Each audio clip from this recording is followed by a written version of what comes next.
You person, how would you decide?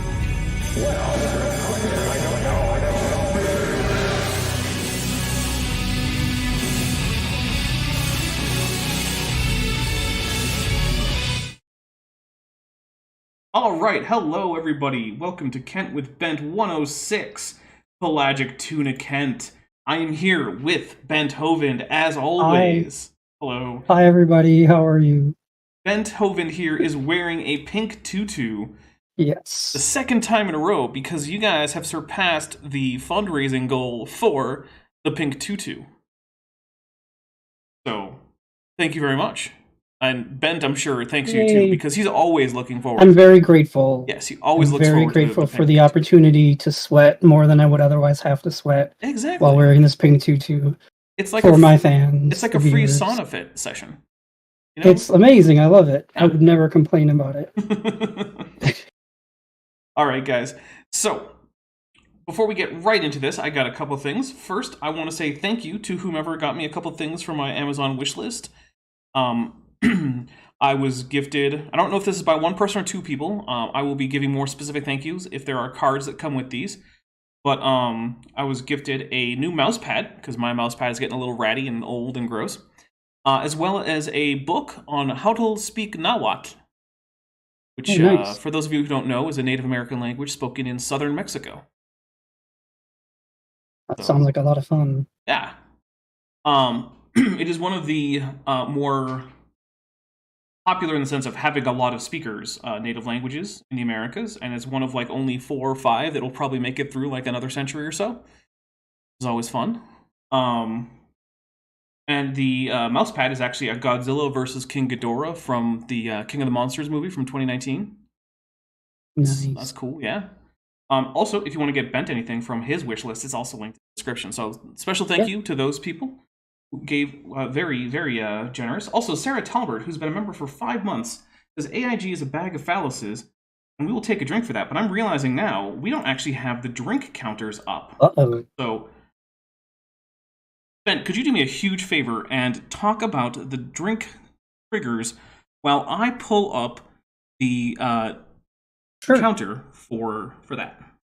Sure. If anyone super chats or member milestones, Godzilla or any other kaiju monster like Mothra or King Ghidorah, we will take a drink. Emojis. It has to be an emoji, yes. And also, if we hear Godzilla coming through Dapper's phone, we'll tell you how to make that happen. But I know how to make that happen. That we would drink for that. One of the things Kent tends to do is says something that's so stupid that we just have to take a drink. And so anytime that happens, we'll take a drink for that. Anytime Kent gets something right, which is rare, but it does happen every once in a while. And it has to be something, how do you say, Dapper, that he doesn't just quote, he has to know it himself. Yeah, it can't be just a quote from someone like that he's reading off. He has to actually have said the thing out of his own brain. Yeah. Also, Roylan Hutchins, who's been a member for 11 months and that is at the tetrapod level, sends a Mothra emoji, so we'll take a drink for that. Oh, that's one of them. Also, Dr. Diamwing, who's been a member for 9 months and is at the amniote level, says, Kent, according to Kent, Godzilla is just a very old iguana, which is, that's silly. Take another drink for that. Yes, he is. All right, so I also want to say a quick thank you to Steve Marino for suggesting the stream name. But I can take over with the Pelagic Tunikents. Yes, Pelagic Tunikents is because I mean, Pelagic Tunikents and Kent are on like the same level of disgusting, so it just fits. It's so rude to Pelagic Tunikent. No, it's not. They're horrible. This is Kent we're talking about. I know. That's how much I hate Pelagic Tunikent. Yikes. Okay. Yeah. All right. So, also, if Kent Hovind tells a story that didn't happen, we will take a drink. So, for instance, if he confuses an argument that he won with his shampoo bottle in the shower with a discussion that he had with, say, a hypothetical Berkeley professor on a hypothetical plane going to nowhere, we'll take a drink for that. We'll also take a drink anytime Kent Hovind mentions the National Socialist German Workers' Party or various prominent members or, significant activities that they got up to, especially in the early to mid 20th century. So, yeah. We'll also take a drink if one of us can predict what Kent is about to say, in cases where it's not immediately obvious, right? Like, there has to be some kind of question about it. We'll take a drink for that. Also, we will take a drink anytime anyone super chats or does a milestone chat for anything to the effect that AIG, that is Answers in Genesis, is a bag of dicks. In fact, we have a special emoji just for that. So, that is, of course, for members. You have to be a member to have access to the special channel emojis, which include things like a Kent, Godzilla, a Pelagic Tunikent, an AIG bag that is full of eggplants. A fwing. There's a fwing now. There's a fwing now. Yes. Let's see. Goop23 says Pelagic Tunikets have never been charged with abuse. That's because they're hard to find and arrest because they live in the ocean. And most of them live in international waters. That's the only reason. Otherwise, they would be in prison right now for abuse of lifestyle of Tunikets, generally. I don't know. That got away from me. Let's see. If anytime Kent tells a joke that doesn't land, we also take a drink for that. And I think we've covered them between the two of us. Have we missed any? You missed the gift channel membership. Oh, yes. If anyone opts to gift memberships to the channel, we will take a drink for each membership gifted. Also, Michael Murphy, who's been a member for 3 months, says, Pelagic Tunikent fact of the day, you can fit them on your finger like raspberries.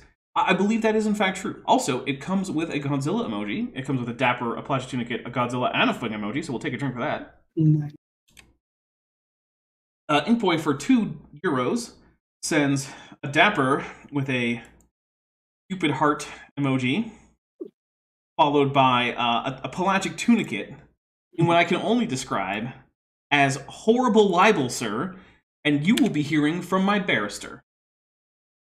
But we'll take a drink for it anyway. Even though technically it doesn't match the description. I don't care. I'm kind of thirsty. Royland Hutchins for $2 says, 2-2! Yes. And Arachamian has gifted 5 Dapper Dinosaur memberships, which went to Trail Mix, Tyler West, Ernex, The Fallen, and Fred Thurbin. So guys, get in your tetrapod emojis, and we will take 5 drinks real quick. 1, 2, 3, 4, and 5. Alright, guys. So we are actually starting with a new video from Kent. This is CSC 102 Class 4, and we're going to let Kent introduce it. So, without any further ado... Wait, did I skip a Vishanti milestone chat? Did you? I did! Vishanti says, say it with your chest. Roar! With a Godzilla emoji. Thank you very much, Vishanti. My deepest apologies for having missed that. I'm sure that I will be berated for it later off air. All right. Here we go. Last week we were talking about Noah's Ark and how dinosaurs had to be on the Ark. So now we're going to cover the question, what that was in the mix somewhere. To the dinosaurs? He was talking about why, but we weren't talking about why they had to be on the Ark. He also barely talked about it. He doesn't even mention us in these videos. I know. Why is that? So rude. We're some of his most loyal and dedicated viewers. We really are. It's true. If you had to tell me, like 20 years ago, hey, you know what you're going to be doing for money? Is getting drunk while talking about how badly wrong Kent Hovind is every Tuesday. Or not every Tuesday, but like 2 to 3 Tuesdays a month. I would have been like, that's the stupidest thing I've ever heard. There's no way that'll ever happen. And yet, here we are. Here we are. All right. Off the Ark. The question of what happened to the dinosaurs has been a source of discussion among groups of people ever since dinosaurs were discovered. As far as anybody can figure. You know what? That's true. I will take a drink. That is true. Ever since dinosaurs were really discovered, people have always been wondering what happened to the dinosaurs. You know what, Kent? That's true. Okay. figure out. The first one, at least in modern times, that was found and reassembled was in 1809. A doctor, was... The Fearmonger says you're his only viewers he didn't buy from YouTube. Yeah, so in case you don't know, Kent Hovind had 2 of his channels nuked a few weeks back. And on his brand new channel that he's using to evade the ban, although I don't know if that's still going on, he was talking about how for like $4,000 he can buy 200,000 subscribers, and he thought that that meant that YouTube was holding his old subscribers hostage so that he could pay YouTube several grand to get his old subscribers back. Because of course Kent is an idiot, yeah, who does not know how YouTube works. Back in those days, doctors made house calls, and they didn't drive Mercedes. But not that that's good or bad, it's just the fact. I think that was a joke that didn't land. Yeah, it sounded like he was trying to make a joke there. What a strange joke. And so this doctor was out at a house call, and his wife is standing out there at the carriage waiting for her husband to come out when he's done with taking care of his patient. Well, meanwhile, some guys are fixing a drain culvert across. Now, you got to understand, in the 1800s, there wasn't a lot of heavy construction being done. I mean, nobody was digging huge canals. Nobody was digging giant holes, because whatever you did in the dirt, you did with a shovel. I mean, there are literally canals from the 19th century all over the place, especially in places like Massachusetts and England, both of which were used to use not hydroelectric power, but hydropower to power things like textile mills. Does Kent not know about canals? I don't think Kent knows about canals. Okay. I'd be surprised if he did. Apparently there were no 19th century canals in the world, especially not those ones that I've been in. Those ones don't exist. Goodness. And a pick. There weren't any giant machines to do this. So there's It's true, there weren't any giant machines, but there were people with shovels. Get enough people with enough shovels over enough time, you can dig a canal. Yeah. Very little earth moving going on during the early 1800s. And so when they were digging this little trench to put the drain pipe in or something, fixing some field tile, these workers discovered some bones, strange bones, especially the big teeth. And so when this doctor came out, the wife had been talking to these workers and said, "What are these?" They said, "No, we don't know. We found these here digging in the ditch." And so they gave them to her, and she showed them to her husband, and he said, he was a medical doctor, an intelligent man, and he said, "These look exactly like the teeth from an iguana." By the way, I have no idea if this story about the discovery of Iguanodon is actually true. I don't actually happen to know the story of the initial discovery of Iguanodon. So, maybe. Jared Tilford, who's been a member for 4 months and is at the Amniote level, says, AIG is a mass of members. Had to use the free member chat. Well, thank you very much. Take a drink for that. Man, we're only 13 minutes in, and I'm almost done with my first beer. Oh, wow. Yeah. Only they're huge. Oh, and of course, Savage Cobra says, AIG is a splendid sabotage swollen with supple shillelagh serpentine somethings within shorts and substantiated Schwartzes. Wow. Thank you very much, Savage Cobra. We'll take a drink for that. Very nicely done. And so they dug around for more and found most of the bones and actually put it together. Most, if by most you mean parts of the cranium, some teeth, scattered vertebrae, and digit 1 ungule, then okay, yeah, I guess that's most. I feel like that's not most for what most people mean by most. So a vast majority of them were missing, but yes, most of them were there. That doesn't make sense. Of the Iguanodon parts that were there, most of them were there. Got it. It just happened to be a tiny, tiny, tiny portion of the entire skeleton. Yes. Of them were there. Got it. Yeah. I'm just taking it a drink for most of the Iguanodon was there when it's barely any of it. Ken doesn't know any better. No, he doesn't. Now, they put it together wrong, made many mistakes as they reassembled it. If I handed you a pile of bones and said, here, tell me what this is. We all know that Kent couldn't do anything with such a pile of bones, because he doesn't even know how he would identify a fully articulated skeleton as a dinosaur. It's an interesting question. You'll have to look into it. Oh, okay. So apparently the iguanodon in England is now Mantellosaurus. So it was the discovery of Mantellosaurus. I mean, look, like I said, I don't know the actual discovery history of iguanodon, so I'm perfectly happy to be wrong, and for Kent to also be wrong, and that this story is actually the discovery of Mantellosaurus. But maybe. Also, Vesta Freya points out the oldest known canals were built in Mesopotamia in 4000 BC, which, by the way, is before the flood. A long time ago. Yeah. The Indus Valley civilization in Pakistan and North India, about 2600 BC, had the first canal irrigation system in the world. Wow. So Sidney Bidwell Glaze says that that didn't happen, just Googled first dinosaur discovered.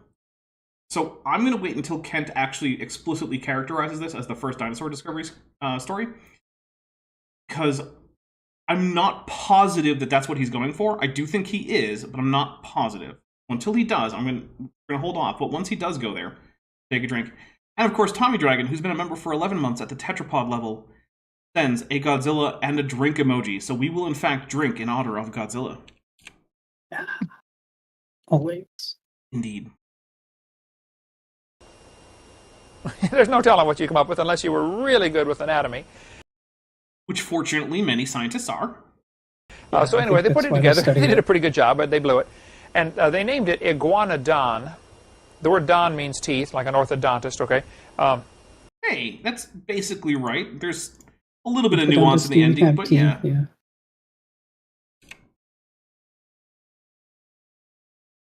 Okay. And yes, I am aware that the thumbnail for this video is indeed cursed. That was my intent. Because it had iguana-shaped teeth. So Iguanodon was actually the first dinosaur in modern times that was reassembled from the bones. Since then, they have found many iguanas. Yeah, he was trying to tell us as the story of the first discovery of a dinosaur, which it was not. So we'll take a drink for that. And actually, that means it's time for me to open up my second beer. So while we do that, I will mention the fact that St. Patrick's Day is coming up. And so that is basically, it's sort of a national holiday for Ireland. Although, if I'm being honest, it's actually bigger in a lot of like Irish expatriate communities, as well as communities with a lot of like third or fourth generation Irish immigrants than it is like in Ireland proper. However, I thought it would be an interesting time to talk a little bit about St. Patrick, who is one of the Christian saints that probably existed, although he also probably did not drive out the snakes, which is one of the more famous stories about him. There's actually a good fossil reason to think that snakes simply never actually colonized Ireland. Because he drove them out. No. Man. But St. Patrick, according to legend, and this is probably actually true, or at least there's no good reason to think that it's wild fabrication, because it's all very plausible, was actually a son of some fairly aristocratic parents who were part of sort of the last vestiges of the Roman Empire in Britain as the empire was collapsing. And so he was growing up as the Roman Empire was withdrawing from Northern Europe. And he was kidnapped by some Irish people and taken as a slave into Ireland, where he spent a good portion of his youth. Then, going back over to England, he decided that he was going to dedicate his life to being a missionary for Christianity in Ireland. Now, if you remember back to the time where this is the sort of the collapse of the Roman Empire, he was not really in contact with, say, like Rome. So this was not something that really had much involvement from the Bishop of Rome, or Pope. And so he established sort of a church hierarchy with a lot of emphasis on monastic communities. So abbots ended up having a lot of power in the Celtic church that would normally be seen in bishops in the imperial church. And also Celtic monastics were known for fairly extreme ascetic practices, like standing in frigid Arctic waters for, not Arctic, but frigid Northern Ireland waters for hours on end, waist deep, reciting prayers. And later, when the papacy really started projecting its power throughout Western Europe, and that reached into Ireland, there was some actual conflict between the sort of Rome-led church and the more indigenous Celtic Christian church. And there was some friction over differences in practice, as well as the fact that Celtic church had a strong emphasis on abbots as leaders of the communities, including of laity, as opposed to bishops, which they did also have. But eventually, this friction was resolved in favor of Rome, and that largely replaced the indigenous hierarchy that had been established in Ireland up until that point. So there you go, a little bit about St. Patrick while I poured some beer. His stories about him, like raising the dead or driving out snakes, almost certainly false. Sorry.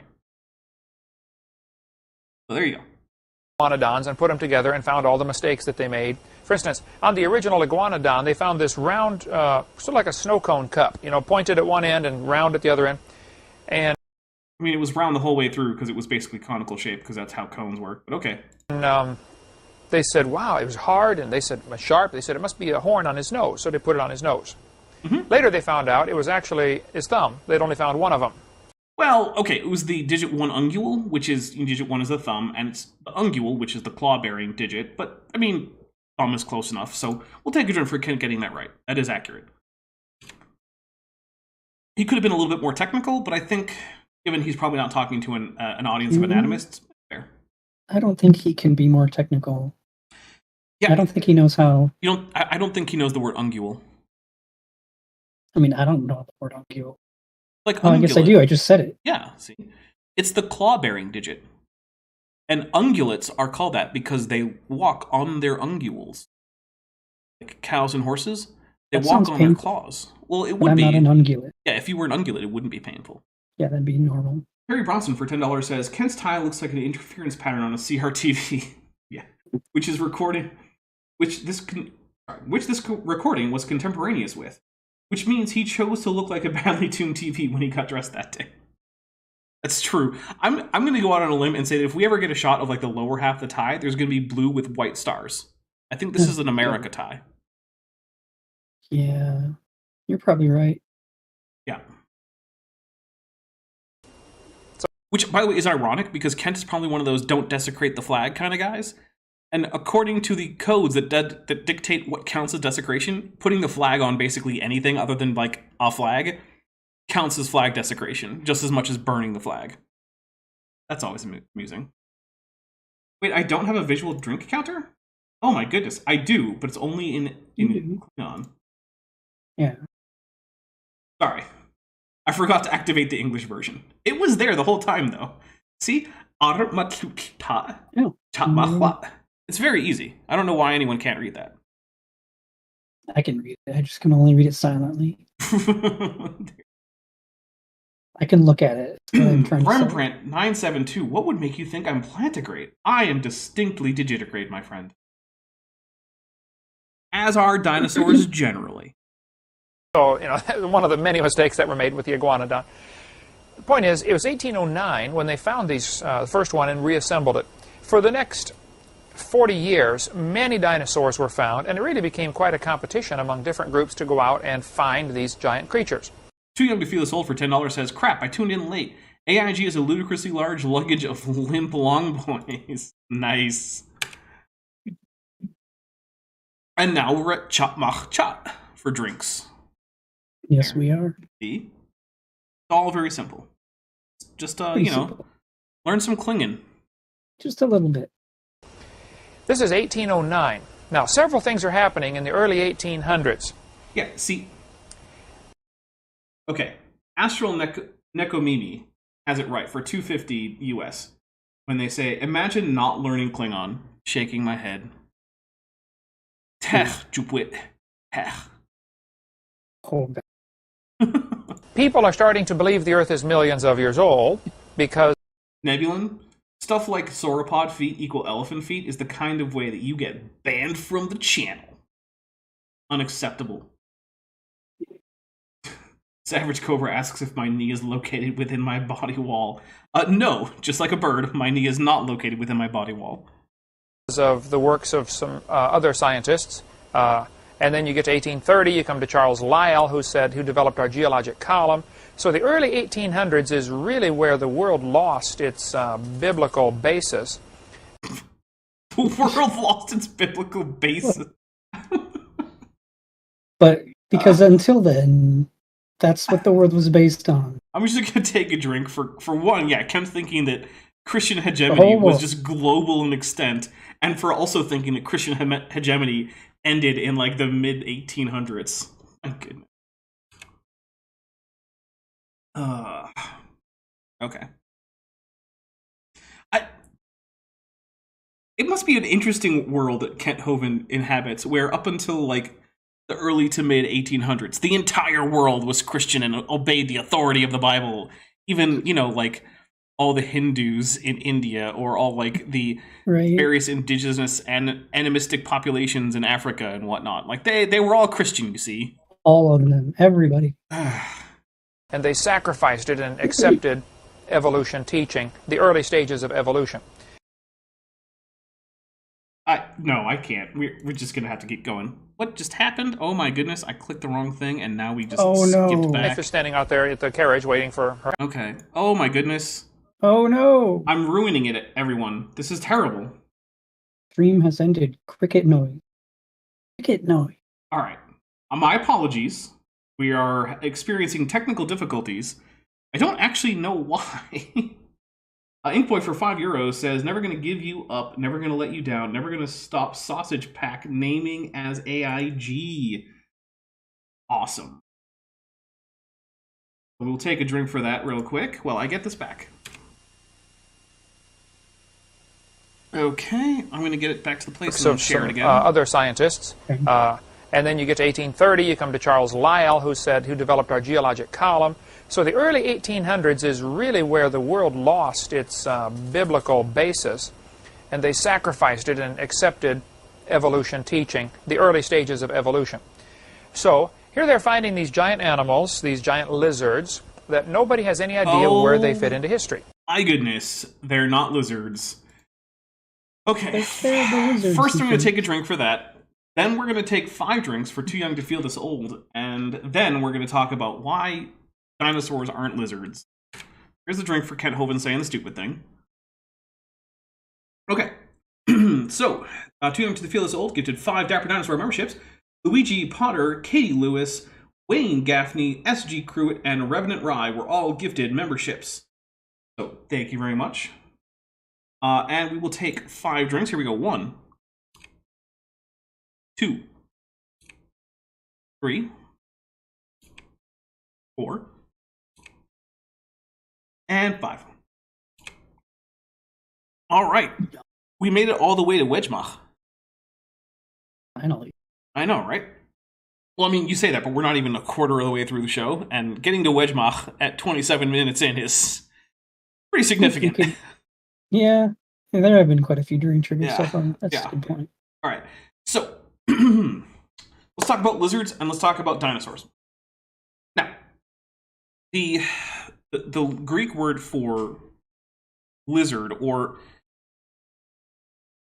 it's basically reptile-y thing, right?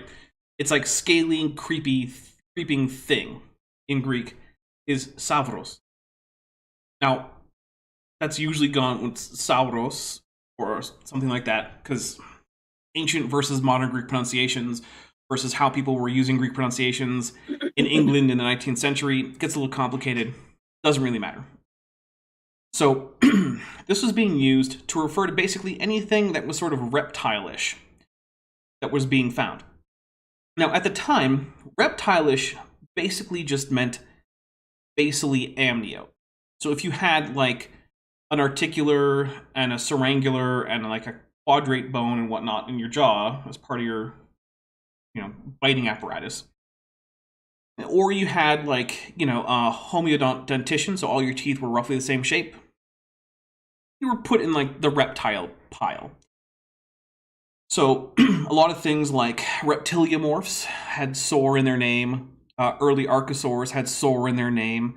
Early synapsids, which are mammal-like, had sore in their name in many cases, like rhynchosaurs, because they were all sort of reptile under the 19th century understanding of the definition. Also, Robert Adset, who's been a member for 5 months and is at the amniote level, says, just the diversion I need while under the weather. Oh, I'm sorry to hear you're under the weather. But then Robert sends a Godzilla, a Mothra, 2 drink emojis, an AIG is a bag of dicks emojis, a fwing, and then ruin it, 4 pelagic Tunikent emojis, which is just disgusting. We'll take a drink. My goodness. I did it to myself, but it doesn't mean I have to like it. Anyway, so this etymological use of soar, right, this argument from etymology that Kent does, is entirely inappropriate. Because lizard is a particular group of squamates that have particular characteristic bits of their, like parts of their anatomy. So for instance, all lizards have a secondarily anapsid condition. So diapsid condition means that you have two holes in the back of your skull called fenestrae. They're temporal fenestrae. They're called that because they're in the temporal region of the skull. However, as a lizard develops embryologically, only one opening ends up actually making it through to adulthood. And this attaches jaw muscles. Also, lizards do not have any antorbital or in front of the orbit fenestrae, unlike archosaurs, like dinosaurs. So, archosaurs are characterized by an antorbital fenestra, which is an opening in front of the orbit that helps save weight. Now, some dinosaurs also had another fenestra in front of even that called the promaxillary fenestra, but that was only some of them, and it was very prominent in some theropods, but not even in all of those. So, whatever. Also, lizards have an opening at the top of their head that allows light to get through dimly, but still through their pineal gland, which helps lizards regulate their circadian rhythms. It helps them know when to go to sleep or when to wake up, when to be active, when to slow down, when to just relax and digest your meal of a whole bunch of, like, crickets or whatever. Yummy. Or, in some cases, goats and human children, if you're like a Komodo dragon. Because why not? So, lizards also have sprawling limbs. Now, this is not unique to lizards, right? This is just sort of the basal amniotic condition. But still, lizards do have these sprawling limbs. They have a very small number of caudal vertebrae, often two. They also have what's called pleurodont dentition, which means that there's a groove that forms in their maxilla, premaxilla, and dentary. And the teeth grow from this groove, as opposed to having individual sockets like archosaurs. Now, dinosaurs, in contrast, do have the antorbital fenestra. In most cases, they retain both temporal fenestra into adulthood. They lack the pineal foramen that allows light to access the pineal gland of lizards. They have individual tooth sockets for each tooth. They have erect limbs. They have way more than two caudal vertebrae in most cases, at least three, but often way more. I believe the most I've counted personally in a dinosaur was like 16 or 17 sacral vertebrae, which is just crazy. Imagine having like 17 vertebrae in your hip. That's too many. Yeah, it's crazy. Also, unlike lizards, the spine, so like the transverse processes of the sacral vertebrae, actually attach to the ilium very solidly, in many cases fusing entirely with it in a structure called a synsacrum. So this is just a few of the differences that tell you that dinosaurs are absolutely not lizards, and only someone as dumb as Kent, whom I will remind you from the opening to the vast majority of my videos, does not know what a dinosaur is, would say, only someone like him would say that these are actually lizards. They are not. There's a reason that they were not simply put in the lizard category, which already existed all the way back to Carolus Linnaeus, right? The reason they were not simply dumped into that bin was because they were distinctly not lizards, which is why Sir Richard Owen, dickbag that he was, coined a new term which has stood the test of time up until now for this group of animals. Yeah, I'm not a big fan of Richard Owen. He was a gigantic asshole. But what are you going to do? Can you do? Yeah, you can't do much. At the same time, you've got a bunch of people going around teaching a false doctrine called the fixity of the species. Yeah, virtually everyone who was a creationist. Is that a false doctrine, or is that just something people teach? Yeah, it's just something that people thought at the time. Like, I don't think he knows what that means. No. But it is important to remember that until the evidence for evolution became overwhelming, fixity of the species was the position of creationists, because it is the obvious position of creation, of special creation, right? Not general creation, where you just believe that generally God created the universe, and you don't take a super specific stance on that. Also, my Unfinished Journey for $2 says, AIG are a nasty nest of nefarious Nixon noodles. I like Nixon noodles. That is clever. No, I like that. Getting in there with the tricky dick jokes. I've said it before, but I kind of miss giving presidents cutesy nicknames, like the Gipper or Tricky Dick, or like we should bring it back. Why doesn't Biden have a fun nickname? Golly, what would that be? Kitty Sniffer. That's what I was thinking. That's not cutesy though, is it? It's not. I think there's a reason why maybe we haven't had that recently. Okay, maybe we shouldn't give Biden a cutesy nickname. We haven't had the best of luck. To be fair, he's been cutting back on that a lot since he became a presidential candidate. Been doing a whole lot less of sniffing children's hair. Well, maybe he finally reached that age where he doesn't want to sniff little kids anymore. Ugh, okay, enough talking about how absurdly creepy politicians in the United States are. Because it's not a Joe Biden problem, it's a systemic problem. I don't like any of the politicians. No, Sleepy Joe? Yeah, look, when it comes to politicians who seem sleepy, like Ben Carson is way higher on my list of politicians who seem sleepy than Joe Biden is. Ben Carson looks like he's constantly in a coma and is just being stimulated by that machine that let Spock like walk without a brain in Spock's brain. Anyway, we're just gonna hit play because I completely forgot what we were talking about. They're teaching, well, if there's 14 kinds of right, fixity of species. So this is the obvious idea if you believe in special creation, right?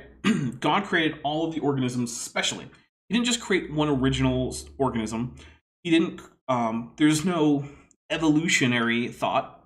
This is the obvious original interpretation. It's the interpretation that Carolus Linnaeus had. It was basically the universal interpretation of all the people who were creationists up until it was so obvious that evolution was true that creationists had to start adopting some of it. And so, just the very fact that creationists are not still teaching the fixity of species is prima facie evidence that they know that there's something to evolution. They know they can't be completely right. Evolution is too obvious. So, there's too much evidence. They try to fight all of it by calling it a false doctrine. But that's not what's happening. Yeah, people are finding evidence of evolution, and they're just, that's it. That's all it is. But remember, everybody, brain and brain. What is brain? Finches, then God created 14 kinds of finches, because nothing ever changes. And see, they got off track of what the Bible says. The Bible says the animals will bring forth after their kind. And interestingly enough, the word that it uses in the Vulgate for kind, as we've previously established by just reading the Vulgate, is species, which is what Carolus Linnaeus used to designate his species. This is not like a new thing that people started teaching in the 19th century. And they went beyond the Word of God and said, no, it's only, God made every different species. But there is no difference, right? There's no definition given for kind in the Bible. So to say that they went beyond the Bible, beyond what's in the text, simply isn't true. We're going to take a drink, right? Now, is this Kent's favorite interpretation? No. Do I think it's the only reasonable interpretation? Also no. However, is it the most obvious interpretation that literally everyone went with, which is the reason that Carolus Linnaeus used the word species in his Systemae Naturae? Yes, it is. So Kent going in here like, oh, this is a false doctrine. I don't know why they made this up. It's not what happened. Also, Steve Reno, who again, thank you for the title, says Pelagic Tunikent for world leader, all hail Pelagic Tunikent, which I rescind my thank you. It is disgusting, sir. Thank you, Steve Reno. You have my thing. My goodness, this is disgusting. It's not at all what the Bible says. So here you have a false doctrine being taught by the Christians, a false doctrine being taught by the scientists. They're teaching the earth is millions of years old. And there's no one teaching the truth that Kent Hovind has known the whole time. Kent Hovind is there to bring back the one true faith that apparently had been lost since like the time of the apostles. He's an even latter-day saint. He's the new Joseph Smith. He's got it all figured out, everybody. Don't worry. Just trust him. He'll tell you. Yep. He's better than Ellen G. White. He's better than, Russell Wallace or whatever his name was that founded the Bible Students. He's better than Joseph Smith. He's better than Arius or any of those other people. He's got it. He's been the one who's finally restored the true Christian doctrine of super mega hyper evolution, but only a little bit of it. Which is literally what his idea is. People are starting to believe this. So now in come the dinosaurs. They start finding these giant lizards. Again, not a lizard. I should just start doing that, like Janet. Like, when Janet says not a girl, every time he calls dinosaurs a lizard, I'll just say, not a lizard. Not a lizard. Yeah, it's pretty obvious from the bones that they're finding that they're reptiles. True. Let's take a drink for that. That is accurate. Let me ask you a question, Dapper. Mm-hmm. Are all reptiles all lizards? They're all the same as each other? No, in fact, many reptiles are not lizards. Some are dinosaurs, some are crocodilians, some, a very small number, are actually rhynchocephalians, like the tuatara of small islands from New Zealand. Crazy time. Yeah, in fact, birds are among the non-lizard reptiles, interestingly enough. Interesting. Yeah.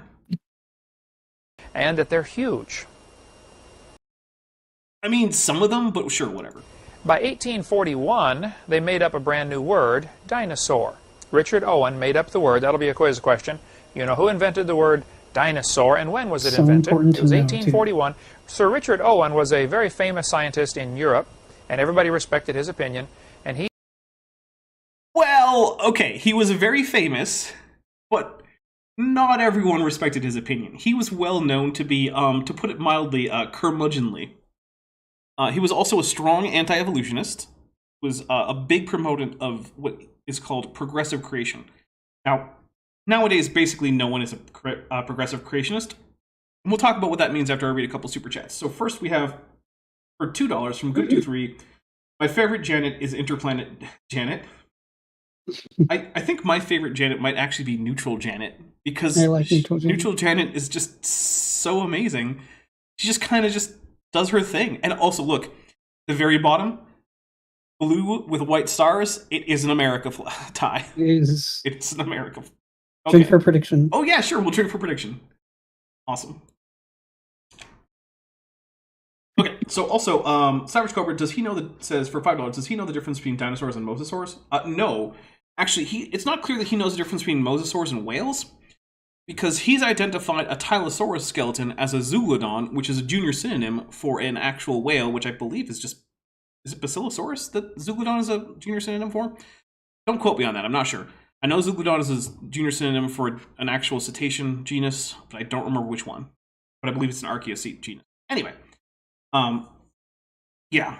So, I'm going to have to refresh my memory of what we were supposed to talk about by playing a few seconds of Kent. He said these are giant lizards. And did not say that. And we were talking about Richard Owen and progressive creation. Okay, so progressive creation is the idea that God creates these ecosystems.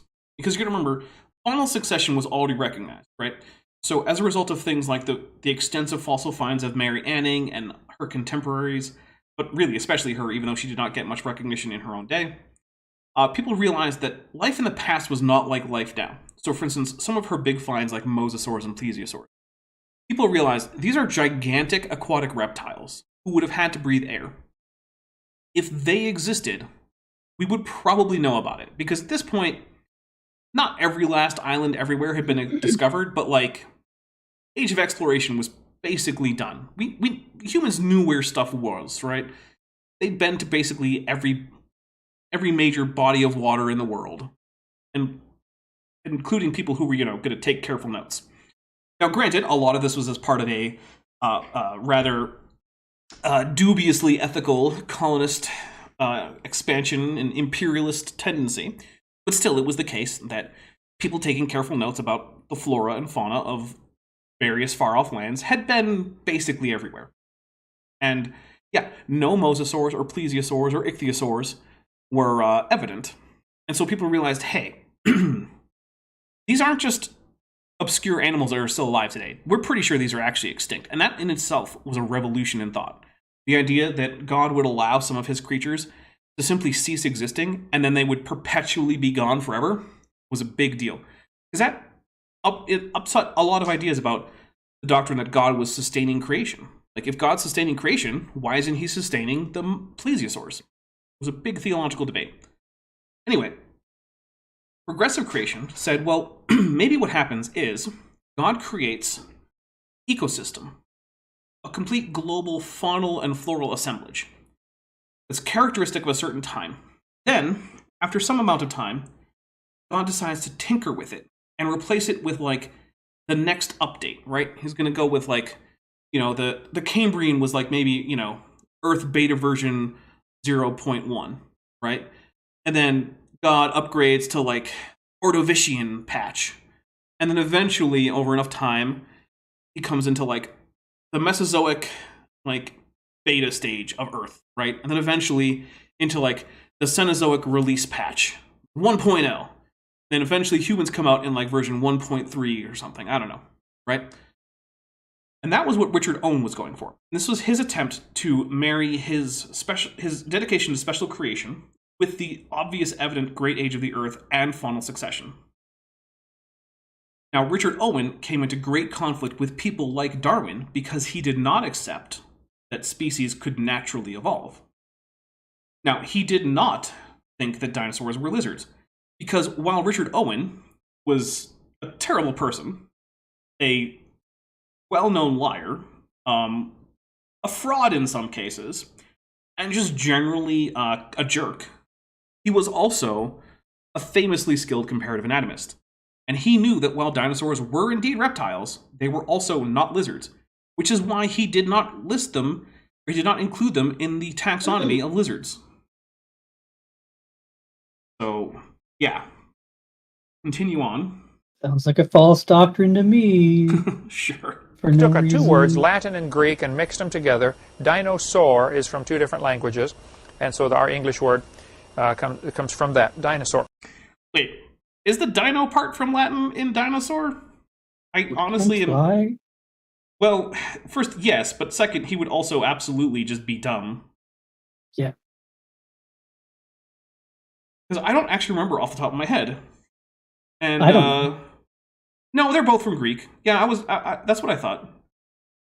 It's from Deinos, which means terrible, and Savros means lizard. Dinosauros, yeah. All right, no, yeah, we'll take a drink for Kent.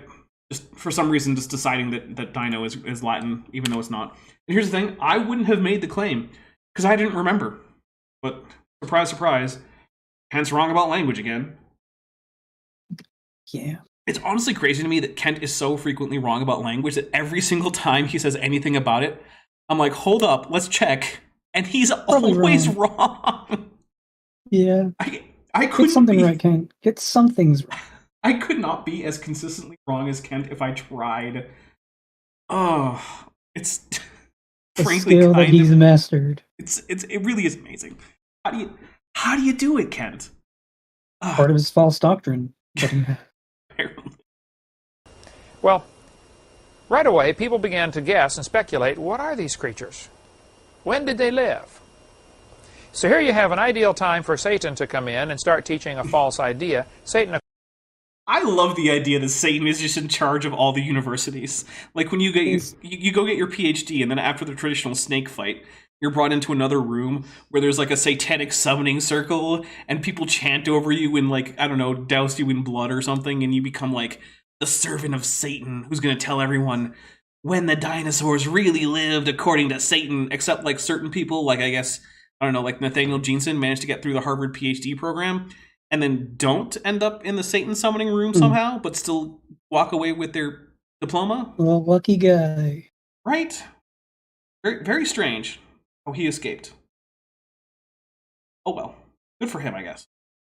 Of course, sees all this happening and says, wow, here's my chance to use these creatures, these dinosaurs, to turn people away from God. He knows, of course, the earth is about 6,000 years old, and God certainly knows that, and the Bible certainly teaches that, and everybody believed that in the early 1800s. Everybody. No. Again, Kent is one, confusing biblical literalism for just Christianity pre-Darwin, or I guess perhaps pre-like Charles Lyell, which is not how Christianity worked. Also, people were increasingly, during the time of the discoveries, not just of dinosaurs, but of things like I said, of like aquatic marine reptiles like plesiosaurs and mosasaurs and ichthyosaurs, and even things like giant ammonites, were realizing, hey, extinction is a thing, and the Earth must be older than we thought. It must be at least hundreds of thousands, if not millions of years old. Already an idea.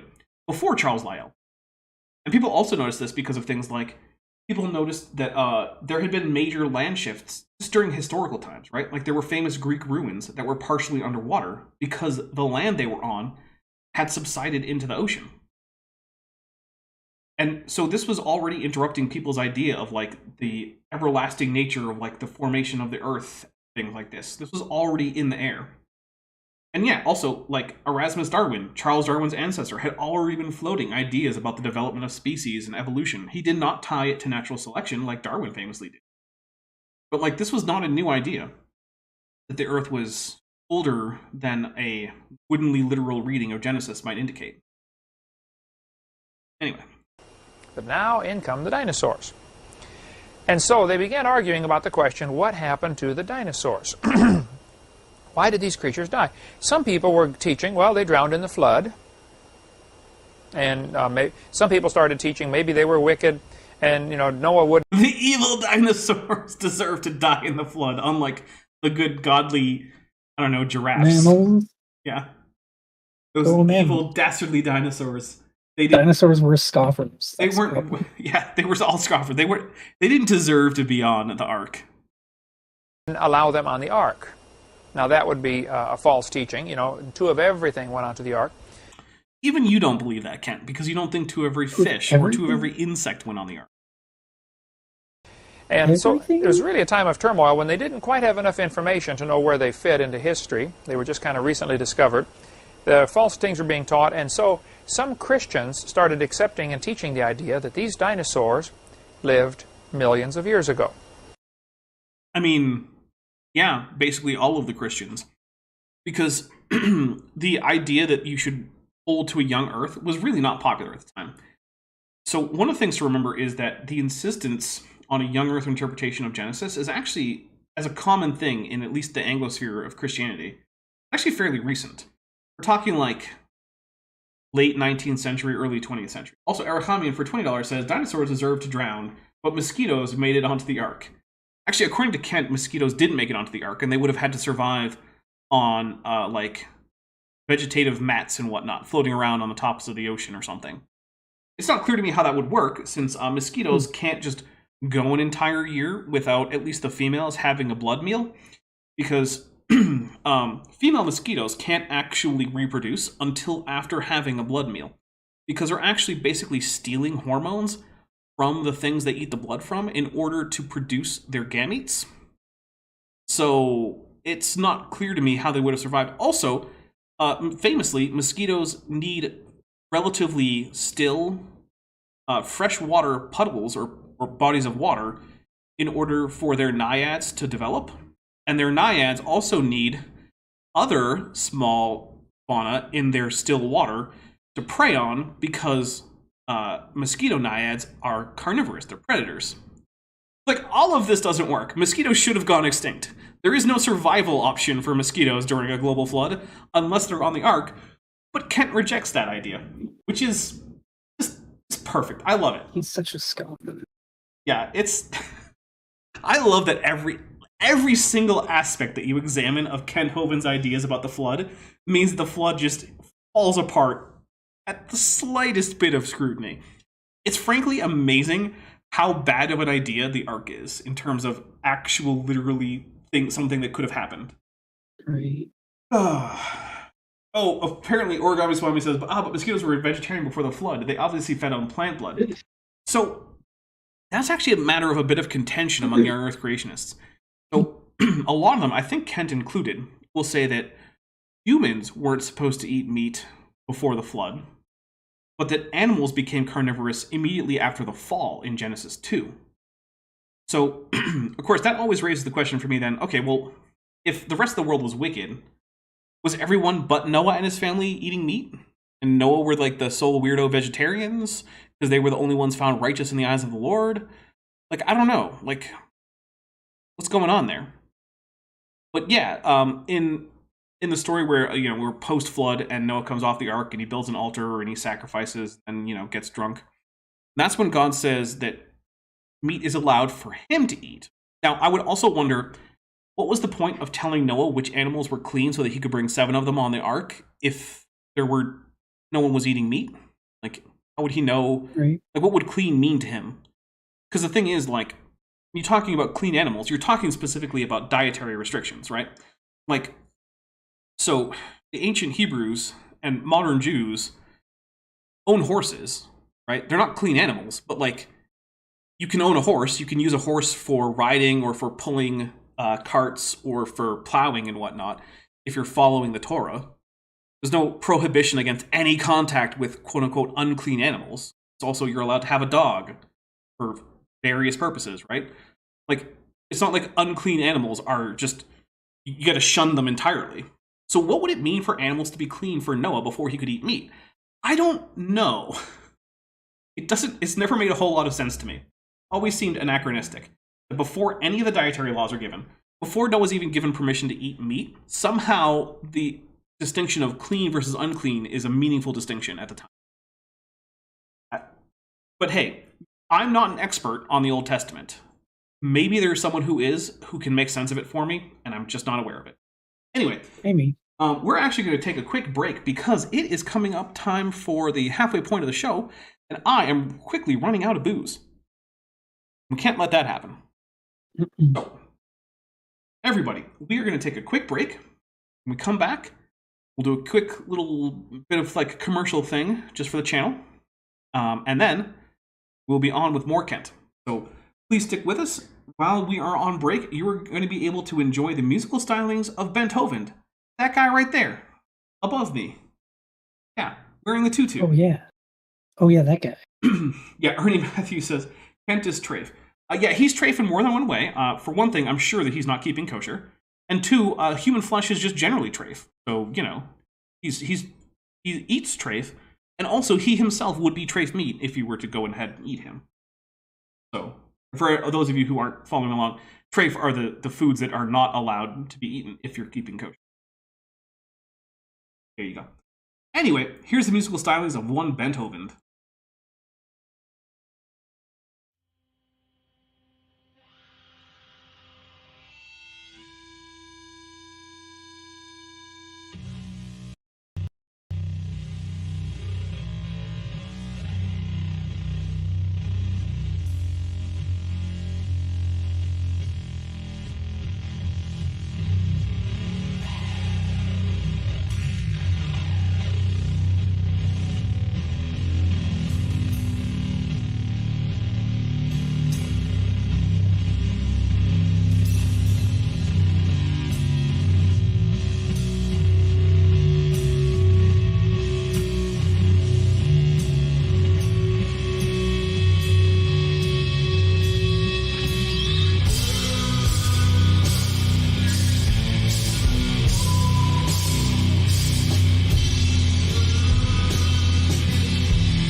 All right. Hey, everybody. Thank you for sticking with us through the break. Those of you who did, I want to remind everyone to please hit like.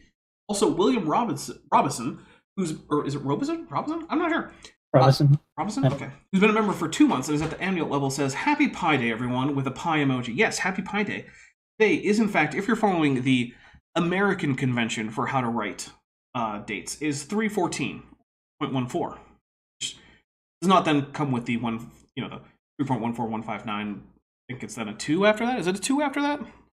15926. All right, it was a 2. Anyway, so first I want to say thank you very much, everybody who's here, who's been liking, who's been super chatting. If this channel is something that you appreciate, want to help it stay on the air, hopefully improve, keep me doing this, because right now I'm treating this. I'm working on this channel. Ben can attest. A lot. I believe I've spent already 9-ish hours today working on channel stuff. So you want to keep it so I can keep doing that. One of the best ways to do that is to either join the channel as a member, which you can see in the description below, or there's a little button that says join right below this, at least there should be, or join the Patreon, which there's a link in the description for. Either way, you get access to the special Discord server that's just for patrons and channel members. You get access to early access for a whole bunch of videos. I think I'm currently 4 months ahead. I am hoping to try to get this to like 5 months ahead eventually. Nice. So that you guys can just get hours and hours of extra Dapper Dino content. Because I want this to be something that's worth it, right? If you give me even $1 a month, I want you to get your money's worth. And that means hours of extra Dapper Dino content that no one else has access to. Now, there's also other perks. At the $5 level, you start getting into the credits. Eventually, I'll start saying your name, things like that, right? There's extra perks in there.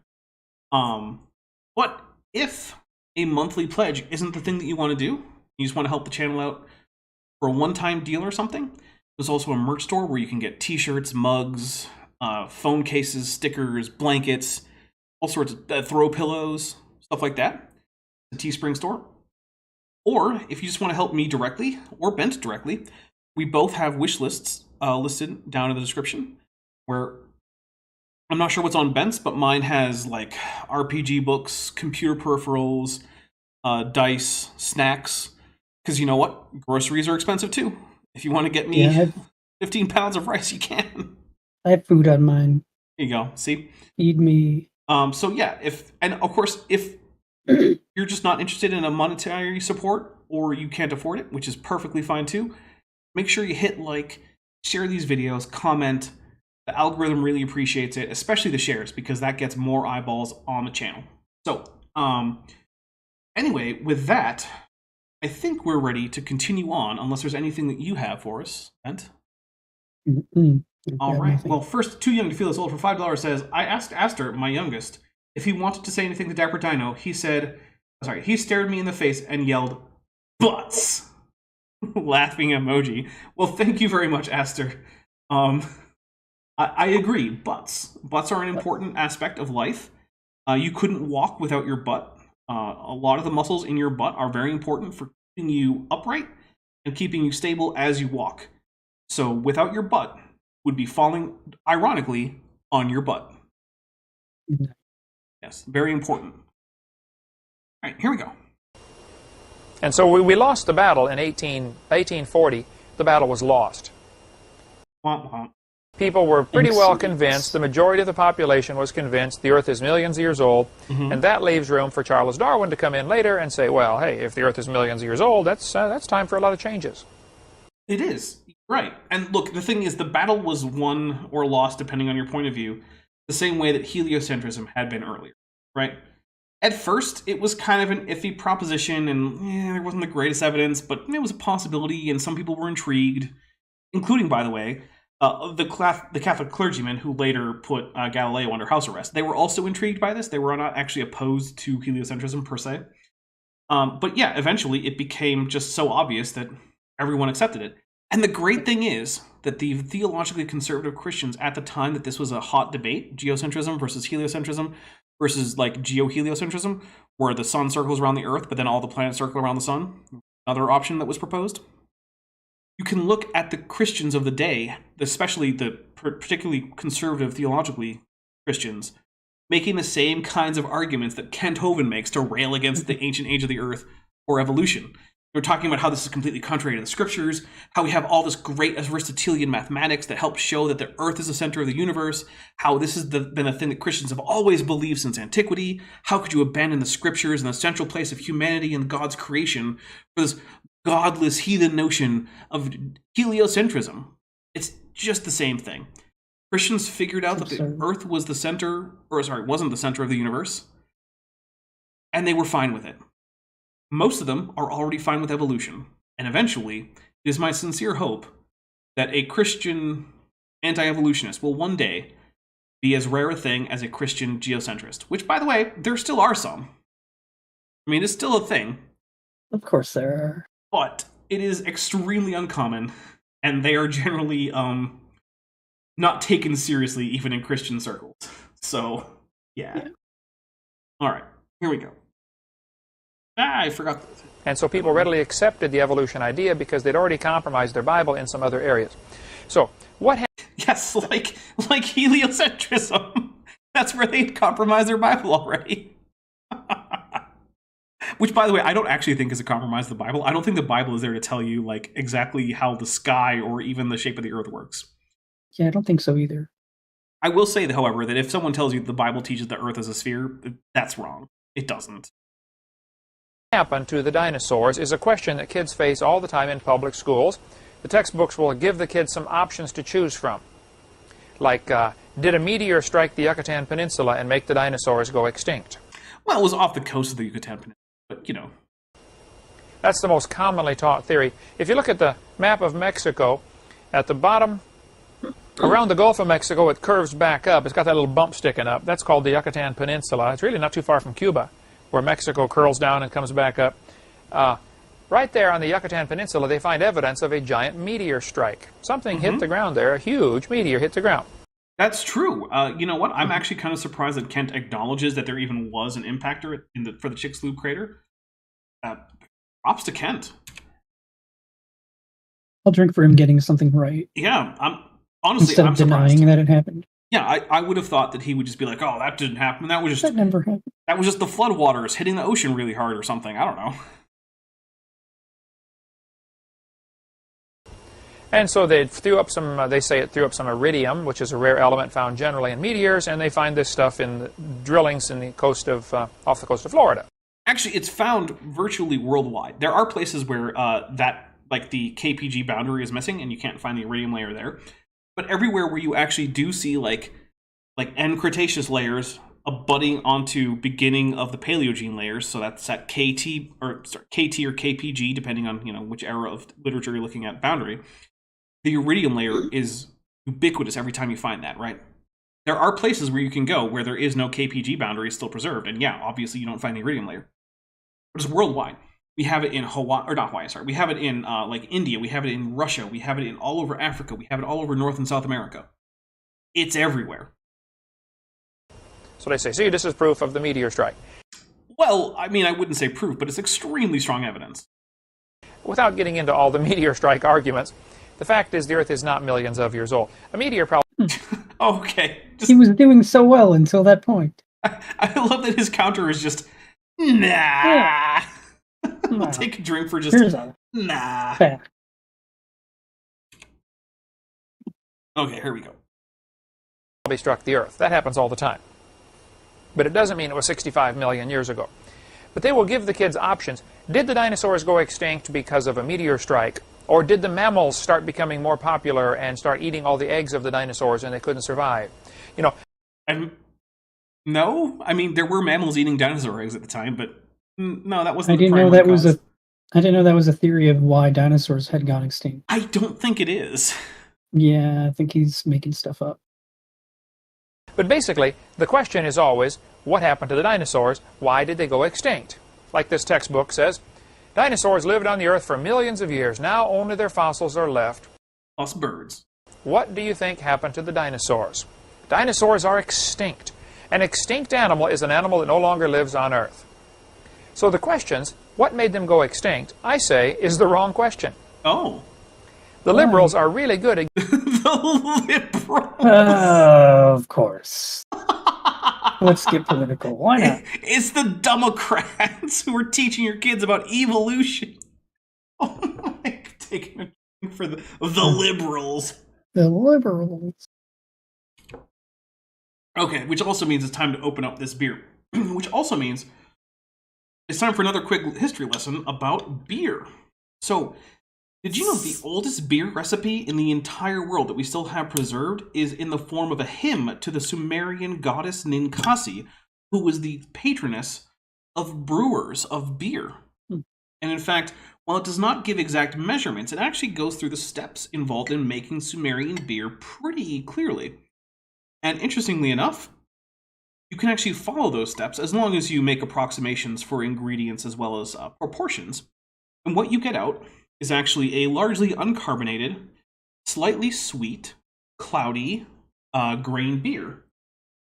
And in fact, it was, yes, beer was actually such a big part of Sumerian civilization that wages were often paid to workers partly in beer. And the way that the ancient Sumerians drank beer was out of terracotta pottery.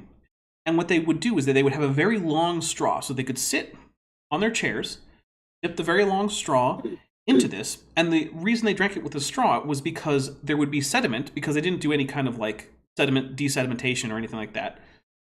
And so you wouldn't get the sediment if you drank from the middle, but also some bits of like extra straw from the wheat, which was not very well ground or separated, would also float to the top. So you avoided any of the little floaty bits of straw and whatnot. You also avoided the sediment by drinking from the middle with a straw. Nice. Yeah. Clever. So, and now that I've poured my beer, we can continue on now that you've learned new beer facts.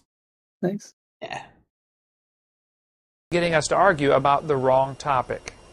They ask me all the time, do you think we should have prayer in public schools? You know, should we teach the Bible in public schools? So, one, should we have prayer in public schools? We should not have staff-led prayer in public schools. However, students should absolutely not be barred from praying, provided that their doing so does not disrupt classroom learning. And I am happy to say that to a large extent, at least in the United States, it's not. I mean, prayer is not banned in school. You can read your Bible in school. You can pray in school. You can even lead prayers of other students outside of classroom time in school, provided that you're not coercing students to join you. So, also, as far as teaching the Bible, I think that the Bible is a perfectly reasonable thing to teach in a comparative religion class, or as literature. For instance, the King James Version of the Bible is one of the most important works of English literature that's ever been written, and I think it's perfectly appropriate to study its influence on the history of the English language and English literature. However, it's not appropriate for it to be taught as historical fact. For one thing, we know a lot of it isn't historical fact, nor is it reasonable for it to enter into science classrooms. Because even if it were historically accurate in ways that it isn't, it still would not be a source for science, which is not concerned with human texts and is instead concerned with the physical evidence of the natural world. You know, et cetera, et cetera. I say, look, that's a good question, and I'll be glad to talk about it. But there's another question we need to ask first. The real question is, should we have public schools? Lucid Man says, can I pray to Yog Sothoth? Yes, in public schools, you are, at least in the United States, you are allowed to pray to Yog Sothoth. Now, I don't know if you're going to be able to have all the keys to bring forth the gate, because Yog Sothoth is the gate, but if you lack the keys, you may not be able to bring him forth. But also, even if you do bring him forth, I don't know if you're going to have enough powder of Ibn Ghazi to actually be able to see him. So, like, it's one of those things, like, do you want to bother? I don't know. That's up to you, though. And the United States government should not be preventing you from trying, provided, by the way, that you're not doing anything like sacrificing your daughter Lavinia. That's not okay. I mean, that's the real question. If you read your Constitution in the 10th Amendment, Article 10, also called the 10th Amendment, says... Sorry, there's nothing I have to say. It's just a sigh moment. The power is not delegated to the United States by the Constitution, nor prohibited by it. Also, this is not part of this is not the 10th Amendment. Anyway, here's the thing. This is the most useless part of the Constitution. In fact, I've known people who've done things like study constitutional law in law school, and they've said things like, if you ever see Article 10 as an answer in a multiple choice question as to why something is the way it is in the law, it's always the wrong answer. Basically, this is the most useless part of the Constitution. It essentially has no enforcement ability because of the broad interpretation of the Commerce Clause of the Constitution. Now look, I'm not a constitutional scholar, I'm not a lawyer. However, I do think it unlikely that the Founding Fathers intended for Article 10 to be completely overridden by the Commerce Clause. But that's how it is. Anyway. To the states are preserved to the states respectively or to the people. What this says is, if this document doesn't spell out, that if it doesn't say you can do this, then you can't. Well, if you're the federal government, that's what it says. Yeah, okay. This was the closing argument to say, whatever you think you have power to do, if it's not spelled out in here, you don't have power to do it. So, no place in the Constitution does it give the federal government the authority to have an education system. Which is one of the reasons why the education system in the United States is primarily run not even at the state level, but usually at the local county or smaller level in the United States. Which is very unusual. People from outside the United States are usually surprised to learn that despite the fact that the United States has a Department of Education, at least in terms of like primary education, like, you know, until you get to higher education, pretty much all of that is determined at the state level. Now, there have been voluntary federal guidelines for education that have been put into place, as well as things that states can do to qualify for federal funding for their education programs. But yeah, there is no official, you must obey this, all states, curriculum from the federal government. Savage Cobra for $5 says, Kent's legal scholarship is equivalent to his science and history scholarship. Yeah, that's pretty. So, yeah. And also, I'm actually not even saying that the 10th Amendment being basically completely abrogated by modern interpretations of the Commerce Clause is even a bad thing. I'm just saying it's unlikely that that's what the framers had in mind. Who cares, though? They're all dead. Olivia Williams, who's been a member for 11 months at the Tetrapod level, says, let's celebrate one more month with a Godzilla emoji. All right, well, let's celebrate. Let's take a drink. Which gets us to Loshmach. Wow. Think we'll get to Vachmach? Yeah. Yeah. Javmach? So. No. The federal government should not be involved in education. They should not be involved in welfare. They shouldn't be involved in an awful lot of things they're involved in. For instance, one of the... This is, once again, Kent simply ignoring the fact that he lives in a country that has laws that work a certain way, right? Kent is a sovereign citizen. And while he doesn't accept the label, he makes sovereign citizen arguments in court. It's pretty obvious. Yeah. He also listens to sovereign citizen, quote-unquote, lawyers. Here's the thing, Kent, you do not get to determine what's constitutional. Sorry. You just don't. In fact, I understand and have some amount of sympathy for your pet interpretation of the Constitution. I think that's probably the original intent, is that those things would not be allowed. And I do think that there probably should be amendments in order to make them allowed, if you want to have them allowed. But I also recognize that I'm not in charge of any of this stuff, nor should I be. And the fact is that the way the Constitution actually works in practice on the ground is that as a result of numerous things, like the Commerce Clause, or couching things as being like optional, but you don't get federal funding for things like highways, unless you follow these regulations, that effectively, the federal government has the power to do these things. Should they? Maybe not. Maybe they should. I'm not here to tell you that. But that is how it works. They do have these powers. It is constitutional, because the way that the Constitution works in practice is that various bodies of the government get to decide in certain circumstances when things are constitutional. In most cases, it falls to the Supreme Court of the United States. Now, is that power explicitly spelled out in the Constitution? Also no, but that's just how it works anyway. They've declared these things are constitutional, and so until you can get the entire government to adopt a brand new model of constitutional interpretation that ignores the court's precedent, or at least sometimes does, I'm sorry, but all these things like federal welfare programs and programs to encourage state-level education, which are still not federally mandated curricula, are in fact constitutional, Kent. I don't know what to tell you. You can say you don't like it. You can say it shouldn't be constitutional. But the fact is, it is. Quite frankly, because the guys with the most guns say it is. Great states. Wait, I said the bad word that I'm not supposed to say on YouTube. F. The guys with the most force multiplier say it is. And I believe it was Davy. We're going to get demonetized now. Send in your super chats to make up for... Oh, and there's Godzilla. We'll take a drink for an audible Godzilla. We haven't had one of those all night. Thank you, Godzilla, for brightening this day where we're, for some reason, talking about constitutional law with a frickin' dinosaur. Kent brought it up. He did. I wish he had. That's why. All right. Crockett. I read the story. Jan, you do a lot of literature. Maybe you can find that for me. Where J.V. Crockett was in Congress, or in the Senate, I forget which he was in, but they had a fire and a whole section of the city burned. I think it was Washington, D.C., or one of the suburbs there in Virginia. Massive catastrophe. I believe it was D.C. You know, back in those days, the houses were built, no fire code, and very poor construction. This is ironic, given that Kent was willing to take a huge fine to avoid paying a $50 permitting fee to ensure that he was following the codes on the first incarnation of Dinosaur Adventureland.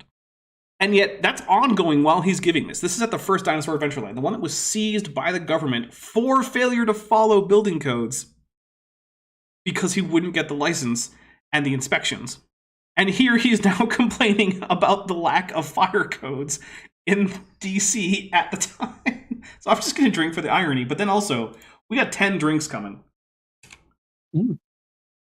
So I want to say, first, thank you very much. Dr. Tapioca Weasel has gifted 10 Dapper Dinosaur memberships. Those went to Chris McDaniel, Daniel Bressler, Biggest Doggus, Space Dragon, Ricky B, Mira DeFalco, Raised Winged Ratha, Paleo, RD, and Mr. Sirius. Thank you very much. Also, Too Young to Feel Us Old says, here's 10 extra force multipliers for your channel for $10. Thank you. I actually probably won't get demonetized for saying the G word one time. However, it is one of the words that YouTube does not does not like. Like, they don't care for at all. Yeah, they're not big fans of that word. So I will gain my composure. And then I will take a drink, or 10 drinks actually, so we get 10 drinks coming. That's a lot. Here we go. We ready? All right, here we go. 1, 2, 3, 4, 5, 6, 7, 8. And with 8, we get to Wachmach. And then 9. And here we go, 10. Getting us to Wachmach Cha. Which, remember when we were like, oh, we only have 27, and we're like, maybe we will hit 60. Yeah. Also, Dr. D Wing, for $10 says, turtle emoji, best tetrapod, just saying. I mean, look, I can't really argue with that. Turtles are pretty great. And also, Bent. Yeah. I've got news for you. It's tutu related. Okay. We have officially gone past the tutu mark. Okay. So, I gotta wear another tutu, or the same tutu, but you gotta wear it again. I already set the alarm for it. I knew it was going to happen. Okay. And also that means that, once again, I have to do another feather video. I'm actually working on a feather video right now. The frames are rendering for the next feather video. Then I have 3 more to make after this.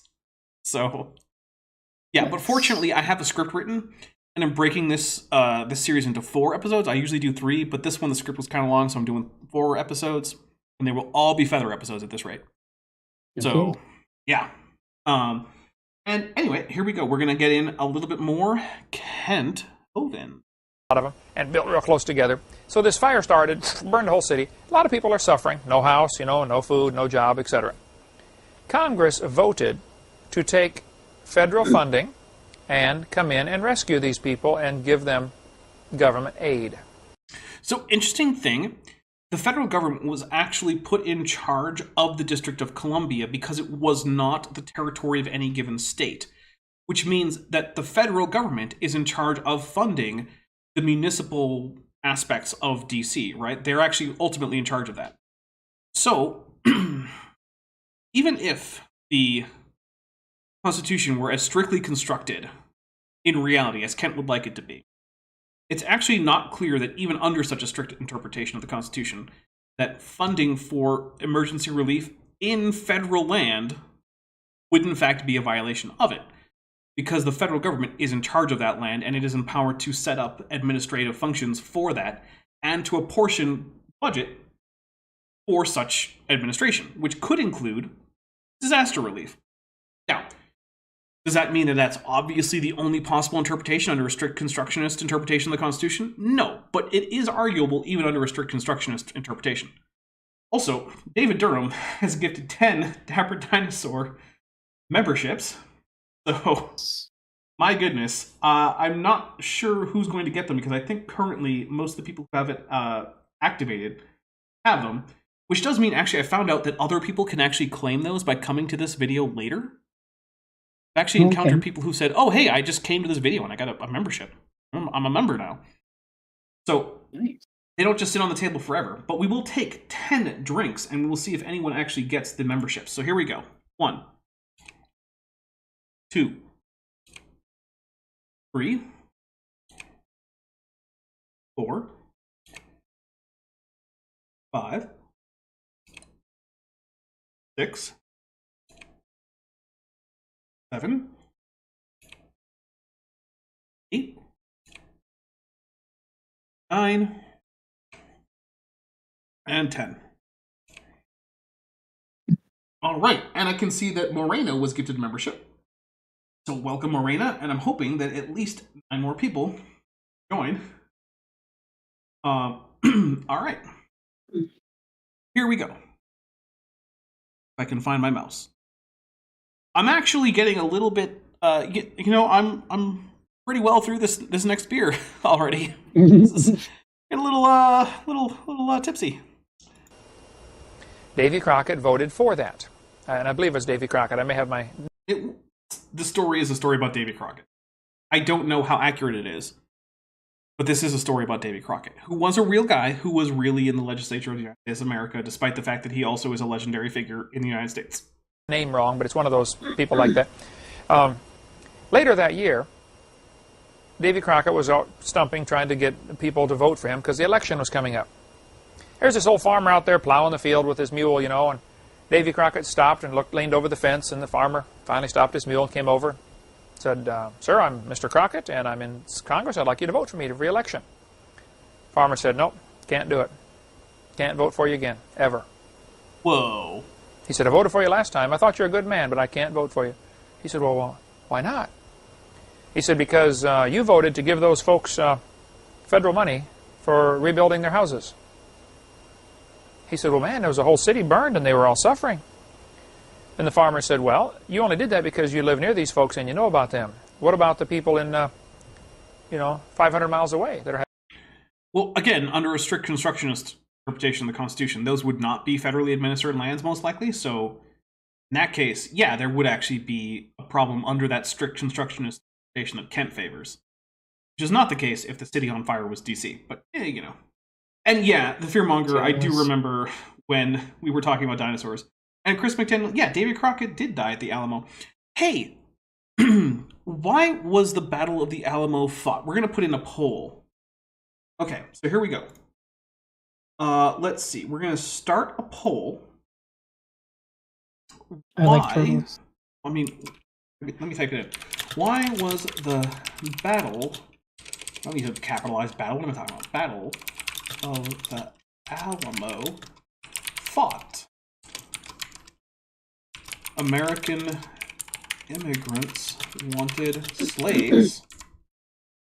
The Mexicans invaded the USA. Davy Crockett needed a new hat. Or the Mexicans were after turtles. Those are the options.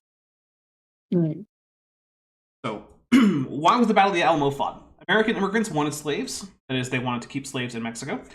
The Mexicans invaded the United States of America. Davy Crockett needed a new hat.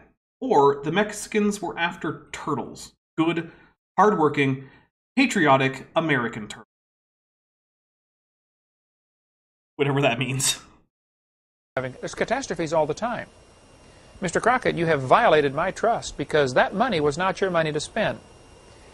That money was my money and everybody else's money delegated to you to spend according to the Constitution. And he gave Davy Crockett a lesson on the 10th Amendment that the federal government has no business being involved in welfare. This man said, if that city burned and those people were needing some money, every one of you congressmen should have reached in your pocket and taken your money out and given it to them. You have no authority to spend that money, that federal money, on your pet projects because you think it's important. Here's the thing. There's actually very little evidence that this exchange in particular really happened. However, it's not Kent's story, so I don't think I can drink for a story that's made up. Okay. But also, I don't know that it didn't happen, because while there's not much evidence that it did happen, it's also not like some kind of outlandish, far-fetched story. Like, perfectly plausible that this conversation could have happened. And Davy Crockett said, sir, I am sorry, I promise I will never do that again. And he talked to the farmer for a while, and finally the farmer said, okay, well, everybody makes a mistake once. I'll let it go this time. But rest assured, if you do something like this again, I will not only not vote for you, I will campaign against you. Ooh. And if we had a bunch of folks that were that smart in our country that realized our government is spending money on things they have no business spending money on. Now, when you mention this, that we shouldn't even have a public school system, people will come back. Okay, again, the public school system is not a federal project. It is every individual state has its own individual state school system. I know because a significant portion of my family works in that system. So I have a sister, a brother-in-law, a father, and a mother, all of whom work for public schools, none of whom are federal employees. And say, well, don't you think kids need an education? Oh, that's not the question. Of course kids need an education. Of course kids need to learn. Of course we need to have schools. But should the government be involved is the question. And if they don't like what the Constitution says, they should lobby to change the Constitution. They shouldn't just ignore it and go around it. I actually do somewhat agree. I think that the history of the United States has had more attempts to simply reinterpret the Constitution and too few attempts to actually just amend it. I think there's a lot of amendments that should be made to the Constitution, and people just don't want to. Now, granted, it's not the easiest thing to do. Also, do hit like. I'm seeing like 35 people who haven't hit like. But yeah, I do think that the United States as a country should be more open to constitutional amendments of various sorts. And yeah, I'll take that stance. I think that's a... Yeah, I do think there should probably be a whole bunch of amendments that have not been... Yeah, for one thing, it would... If the United States were more willing to make explicit changes to the Constitution through the amendment process, or any of the amendment processes, because there's more than one, I do think it would also do things like, I don't know, combat right-wing activist judges in the Supreme Court. Just for example. Yep. You know. So, back to the dinosaurs. What happened to them? Well, before we get there, you might want to find out this article on why the schools went public. I would recommend you get on the website exodus2000.org. Ray Moore Jr. is a friend of mine, just has a tremendous information on what's happening in our schools and how that it's really part of a larger plan toward a New World Order. Ooh. You know what? This isn't an actual drink trigger. I'm just drinking for New World Order. Hey, fun fact, the New World Order. Scratch a New World Order conspiracy theory and you just find an anti-Semitic conspiracy theory. And Kent is a prime example because you know what Kent sells on his bookshop? What does he sell? The Protocols of the Elders of Zion, an anti-Semitic forgery made in Russia that pretends that there was this council of rabbis who are working on taking over the world, except it's literally just a forgery. It was made up in Russia by non-Jews, surprise, surprise. Yeah. And Kent just sells it. And he's like, some people think this was fake, but I'm selling it because Kent's an anti-Semitic asshole. That's why. He's a bad person. Yeah, we don't need much more explanation. By the way, I'm ending the poll. So 46% of people said, 44% said that the reason the Alamo was fought was American immigrants wanted slaves. 32% said that the Mexicans were after our turtles. 16% said the Mexicans invaded the USA. And 6% said that Davy Crockett needed a new hat. The correct answer, of course, is that American immigrants to Mexico wanted to keep their slaves when slavery had been abolished in Mexico. And so the Mexican army was like, no, you cannot keep slaves in Mexico. You've moved to Mexico. You have to free these people. And the American immigrants were like, yeah, but what if we don't? And what if we don't to the point of shooting you if you try to take them? And then it turns out that with American backing, because, America has never had any kind of imperialist or territorial interest in the area around, the Texas area. No. But for some reason, they helped the immigrants to Mexico in a rebellion against Mexico in order to keep the institution of slavery in Mexico, which would then later become, the Republic of Texas. Yeah, the Americans backed that. And then, that's why Texas gained independence, and then later it attempted to gain entry into the states successfully, as in fact a slave state. David Durham, who's been a member for 3 months and is at the annual level, says, how about another drink? It's been a while. Godzilla emoji and drink emoji. We will take a drink. Thank you very much. Okay.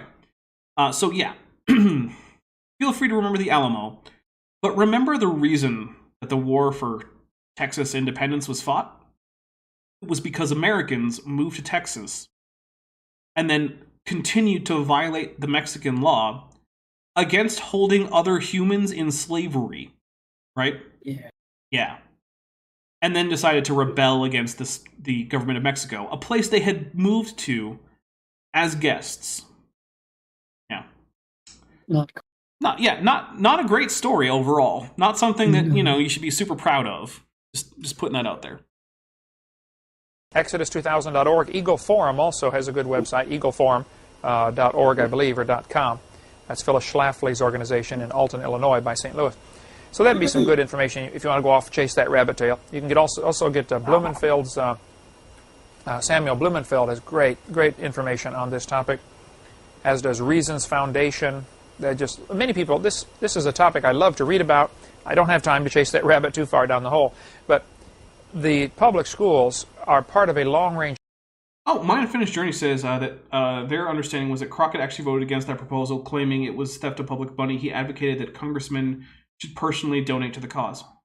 I actually don't know enough about the history of Davy Crockett to know if what Kent is saying is the story or if that's the story. But that actually sounds more plausible than Kent's story, so I would be inclined to say that that's probably what happened, but I actually don't know. I do have a history degree, but I did not focus primarily in American history. Mm-hmm. But apparently, Davy Crockett was the only one to donate. Well, I mean, hey, you know what? Props to him for donating his personal money to help the victims of a fire. I mean, whatever else he did, that was a good deed. And I appreciate that, because regardless of whether or not the government's going to help people in need, I do think that personal charity is a laudable thing. So, plan. It's actually Karl Marx's idea. Free public education. Everything goes back to a Marxist conspiracy. We're just taking a drink for the only reason we have public schools in the United States is because we're all communists. Just amazing. That's a vital step in the advancement of communism. And we'll get into that much later on Seminar Part 5. Oh, good. Sure. Okay. Yeah. What happened to the dinosaurs? Before the... Oh, yeah, we were talking about dinosaurs. I forgot. We were talking about Davy Crockett or constitutional originalism or strict constructionism or the proper role of the federal government in the United States government. All over the place. Okay. Flood, we have a world where people are living 900 years. Beautiful climate, canopy of water probably overhead, increasing air pressure. We've already talked about why the canopy theory is complete bonkers nonsense, but it's been in previous episodes. Yeah. It's physically impossible. no genetic load or very little genetic deformities. I'm sorry, I cannot help but laugh every time Kent says genetic load. And to be fair, genetic load is a real thing, and it's not the dirty thing that is making me laugh, but still... What do you think it is? Cannot help but laugh every time Kent says, "Oh, there was a lot of genetic load." Oh, was there? Did it go all over the place, Kent? Was genetic load all... You had to wipe it off your face, Kent? Sorry. I know it's inappropriate. Thanks for putting that in my head. Savage Cobra for $2 says, "This is a conspiracy speedrun." It really is. Yeah, Kent is... It's hard to find a conspiracy theory that Kent doesn't like. Because, you know, the race is still pure, and nothing has... The race is still pure. Now, I know he means the human race, but Kent, there's this thing called phrasing. Instead of saying the race and sounding like an actual National Socialist, maybe you could say things like the human race or mankind. Now, I would say humankind, but, you know, this is like early 2000s Kent. We can only go so far with him, you know, being a little bit on the progressive side. So, yeah, just, I know what you mean, Kent, and I know that you're not actually saying, like, the white race, but it sounds like you are. Just tweak the way you say it. Be a little more careful. Yeah. Just be a little more careful, that's it. Entered in that would cause those things. Now we have a flood that destroys all that. Okay. So after the flood, we notice a very different world. The time before the flood, people are living 900... Goop23 says AIG is a genetic load. Oh, yes. Thank you. We'll take a drink for that. My goodness. Oh. Tapioca Weasel. Just because I'm drunk doesn't mean I'm going to read that out just now on a live stream where I'm trying to stay monetized and I'm already making jokes about genetic load and force multipliers. Oh, goodness. All right. I'm going to pour my beer first, and we're going to get some beer. We're going to get a quick beer fact. And then I will read the $10 super chat from Carrie Bronson. Thank you very much. So first, a beer pour. I'm going to try and get a better beer pour than Hillary Clinton had in that famous photo where she's standing with a beer that's like 2/3 head. Which was just... Not how it's supposed to be. It's like, have you ever been in a bar and watched anyone pour a beer in your entire life? And apparently the answer is just no. No. Which, okay. Anyway, so okay, here's an interesting beer fact. Did you know that for most of human history, hops was not an ingredient in beer? Really? Hops was actually introduced in medieval Europe as an alternate bittering agent because the bittering agents that had been used were becoming like harder to come by. It was actually introduced, if I remember correctly, in monasteries. So the modern hopped beer is actually a fairly recent invention, and throughout most of human history, if you'd had beer, there would have been no hops in it at all. Interesting. Yeah. But now, hops is so ubiquitous that people basically think of beer as having hops, and if it doesn't have hops, then like, what are you drinking? It's not beer. But yeah, fairly recent invention in the span of human history. Hopped beer. Interesting. Yeah. Fun beer facts, because I don't actually have a reason why I'm doing beer facts. It's just I'm drinking beer, and it feels fun to do. So, there you go. Carrie Bronson for $10 says, proposal for a new drink trigger. Every time Kent, a supposed capitalist, complains about something that is a direct result of the free market and exploitation, he's already complained about medical cost. I'll take it sorry. Under consideration. The other thing is, like, I don't know how nuanced Kent's like economic like proposals or ideals or advocacy is. So like there is something to be said of the idea that people who, and I'm not necessarily agreeing, but there is a point to be said that most people who are like ideological proponents of capitalism also have big problems with a lot of what goes on in, say, like modern American economics. For instance, most people who are actually like ideological proponents of capitalism have just as much problem with corporate bailouts as like any lefty. and see a lot of the things like the economic inequality and the ridiculous cost of medical care as examples of corporate favoritism from the federal government, to which there's some truth, right? So I hesitate to drink for him complaining about the effects of capitalism as it's practiced in the United States, given that I doubt that he actually would say that the way that the United States economy is structured corresponds to what he would want. So, like, it's a little complicated there, and also, I've already got way more political than I usually do, and I don't know that I should get more political on top of that. Yeah. So, like, for a couple of reasons, I'm hesitant to add that as a full drink rule. Also, I'm probably just not going to notice it all the time. Because on these streams, I don't usually think about, like, economic systems. I'm usually thinking about things like, you know, radiometric dating and comparative anatomy and geology and physics and stuff. So, but it's a decent idea because, yeah, Kent is almost certainly going to have some hypocritical takes on between, like, what he does and doesn't want the government to do versus what he does and doesn't want private industry to do versus what he will and will not complain about like, the current economic situation of the United States. So, like,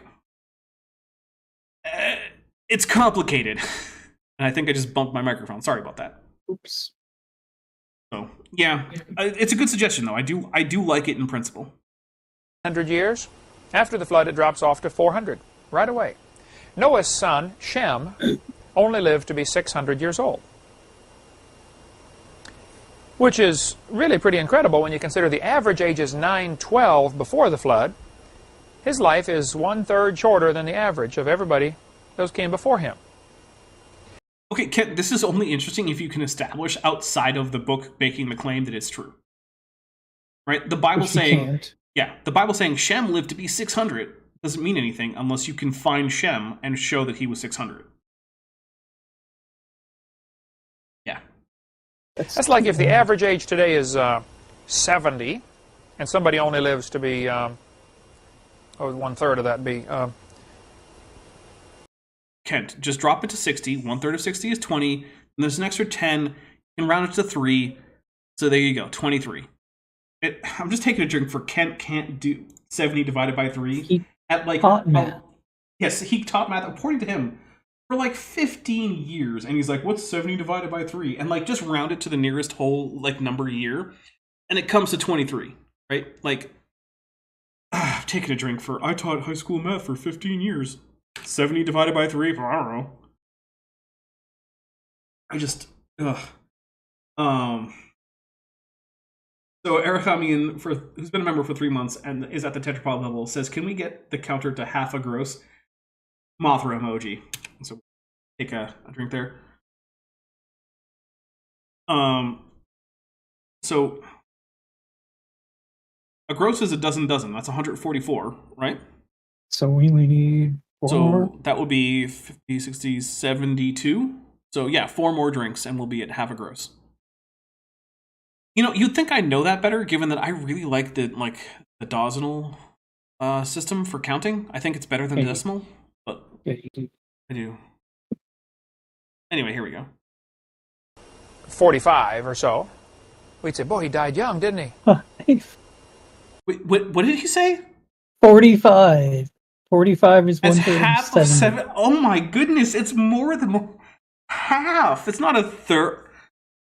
Oh, Kent! No! Oh God! Why? He's close at 2/3. That's pretty close. I have to take a drink, but dude. Not at 1/3. Fractions are hard. 45 is not a reasonable approximation for 1/3 of 70, my guy. I don't even know how to react. He taught high school math for 15 years. Oh, I'm doing it. What the fuck, Kent? I dropped our F-bomb, Kent. What? 45 is 1/3 of 70? Are you kidding me? Average Cobra for $2 says Kent can count to 12 with his fingers. Oh god. Oh. This is... You know, my dad was a math teacher. I'm going to have to tell him about this. Just ask Dad what's 1/3 of 70. Just see if he can tell you. I have to take another drink just to cool my brain off after that. Olivia Williams for $2.79 Beaver Buck says, helping with that, Ghidorah. We'll take 2 drinks, because that was the Ghidorah emoji.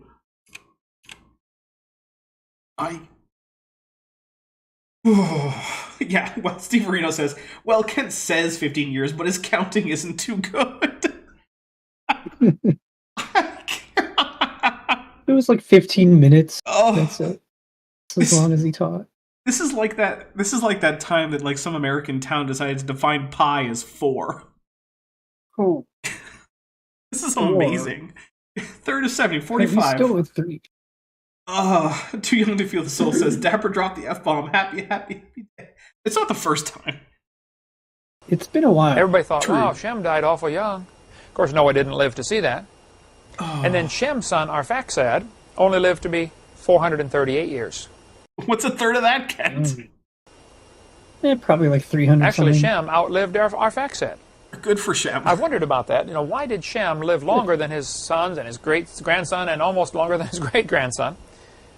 Well, possibly Shem, during his formative years, the first 100 years of his life, he was in the pre-flood environment. So he would have had a very different stamina. Yeah, he had a higher constitution because pre-flood gives you a +3 to constitution, guys. That's just how it works. Accept it and move on. Physical abilities were probably much greater. Because just like if a child is raised in a poor environment and have poor nutrition, they're likely to be stunted for life.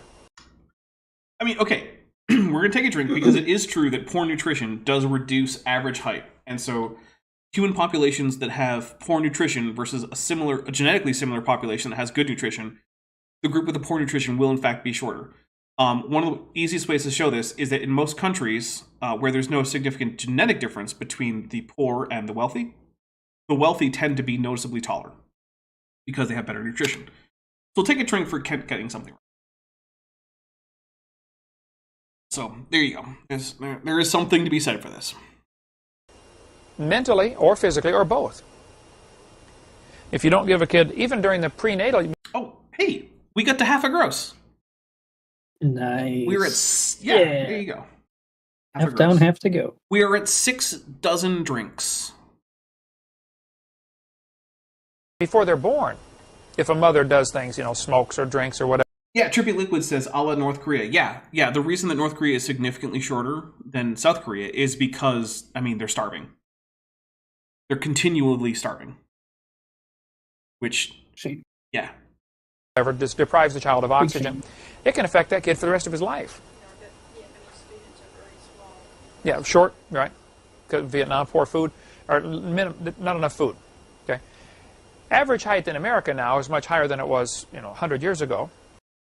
That's true. I'll take a drink for it. And if you've ever gone up stairs that were made like 150, 200 years ago, or even 300 years ago, which, yeah, I have, they're narrow and they were built for people with smaller feet. Yeah, Elusive Man, yeah, I'm standing by it. When I create my my Creationist world D&D setting, if you're an antediluvian, you get +3 to Constitution. Which I now realize I could just have that as part of like a Vampire the Masquerade setting, since the antediluvians are literally a part of the lore for Vampire the Masquerade. Except, don't worry, they don't exist. The Camarilla says so. And I'm being such a gigantic nerd today. Making like obscure Dunwich Horror references, Vampire the Masquerade references, Star Trek references. It's alright, guys. I accept my role as the king of the nerd. Average Cobra for $2 says, Kent proves why public schools are important. Yeah. And yes, Vishanti points out, 3rd gen and lower, baby! Yes. Vishanti is also a Vampire the Masquerade nerd. It's easier to get food. The more steroids and pesticides. Steroids? He did. The pre-flood world has a bunch of steroids, guys. You're gonna get so yoked at pre-flood. Steroids in the beef and stuff we eat. Oh, he's talking about modern beef with steroids. Okay, fair enough. He's not saying that it's pre-flood steroids. Fair enough, Ken. Fair enough. I mean, there is something to be said about the idea that adding steroids to the meat supply is maybe not the best idea for human health. It's so causing all sorts of trouble. Anyway, lifespan dropped off to 400 years for a few generations. Then it dropped off to 200. Now, there's probably a couple of reasons why it dropped off again in the days of Peleg. We get into that, the days of Peleg. We'll get into that. I always said it Peleg, but whatever. Tell you what. Hey, the second vowel. This is a question for anyone who speaks Hebrew, and the only one I know for certain who's pretty good at Hebrew here is Vishanti. And the name Peleg, or Peleg, is there like a yod after like the second letter in that word? Is it a yod so that it could carry the long E sound like Peleg? I feel like there isn't. But I mean, it's been a while since I checked the word in Hebrew. I think it's been at least 2 months since I looked that word up in Hebrew. That later on video number 6, so seminar part 6. It'll probably be 4 years till we get there in our class at the rate we're going. But why did... Tesla Ranger says, World of Darkness question, is the new World of Darkness setting a reboot of the classic World of Darkness setting? Basically. Like, they kind of dumped the lore, but they kept a lot of... They dumped the previous events of the old World of Darkness, kept some of the lore for thematic reasons, but then felt free to change a lot of it around. I prefer the old World of Darkness lore because it's better established, and I like to have lore that I can dig into as either a game master or as a player. But I understand why there's a good reason to go with the less well-defined lore, so that the GM can actually define his or her lore, or the storyteller, story keeper, whatever system you're playing, right? So, like, I get the benefits of having the less well-defined New World of Darkness lore. But yeah, the New World of Darkness and the Old World of Darkness don't really have like shared continuity. To drop off again. But then, after a couple generations of 200 years old, you come to a fellow named, to Abraham's father, actually, Terah, who lived to be 205. Okay, yeah, Vishanti has confirmed as Peleg, which is what I always thought, but, Then it dropped below 200. Abraham was 175. And when you read... Okay, and Johnny Rapine says, what did you think about the pseudo-Camarilla on True Blood that started its meetings with a spot ritual to Lilith in place of Cain? I gotta be honest, I don't remember True Blood well enough, because I watched most of it, but it was a while back. I did notice that there were some similarities to World of Darkness, and I didn't think that was like too big of a problem, because let's be honest, a lot of the World of Darkness vampire tropes are just vampire tropes at this point. So yeah, I don't have much to say about that. I don't know. I also didn't watch like the last season of True Blood because I felt like the next to last season, the penultimate season, actually like wrapped up all the storylines I cared about. And then they were like, oh wait, no, we're popular enough for another season. Quick, make some crap up. I was like, no. Not really interested in that. The same thing happened with Babylon 5, right? Like, you get to the penultimate season and everything is wrapped up. But then they were like, oh, our ratings were really high, though. Let's just do one more season. And then it's just like, but why? I don't care about any of these new plot lines. And guess what? I didn't watch that either. Yeah. That sounds really old. But if you look at his ancestors, that's nothing. Okay, guys. With all this longevity nonsense, we're actually going to wrap it up because we are already at, it's like 58 past the second hour of the show. Yeah. So, Bent, do you have anything that you want to tell people about before we get out of here? Yeah. Yes, I make music, and if you want to listen to it or download it, you can do so. The link is in the description. Awesome. Yeah. All right. And is it, how much do people have to pay for this music of yours? $0. $0. $0. Pretty great. That's a good price. I like that price. A good deal. Yeah. It's a good deal. All Not right. for me, but for everyone else. Well, you're getting exposure. I'm being paid in exposure. I just want people to listen to it if they want to. That's all. Hey. To pay for that. All right. So coming up on the 16th, I'm going to double check what is coming up so that I don't lie about it accidentally, which wouldn't technically be a lie, but whatever. ICR Lies About Dinosaurs, episode 1 of 3. So this is actually, I'm pretty happy with the series. I think you guys will like it. ICR, during the pandemic, had a little like Q&A session where they grabbed questions from like their Facebook or whatever and about dinosaurs, and they sat down 2 of their pet PhDs in their museum, because they have their own creation museum, and they sat them in front of the T-Rex statue that they have and had them answer questions about dinosaurs, and they got a lot wrong. So that's a shame. Yeah. So that's what's coming up on Thursday. That's 2 days from today. We do not have a Power Rangers game on Wednesday. The next Power Rangers game should be on the 22nd, if you were interested in that. That's on my Top Hats Off channel.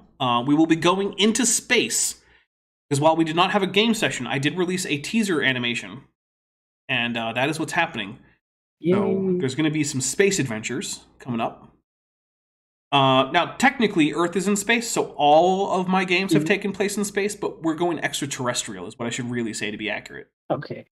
Yeah. Further out. Okay, I get it. Right.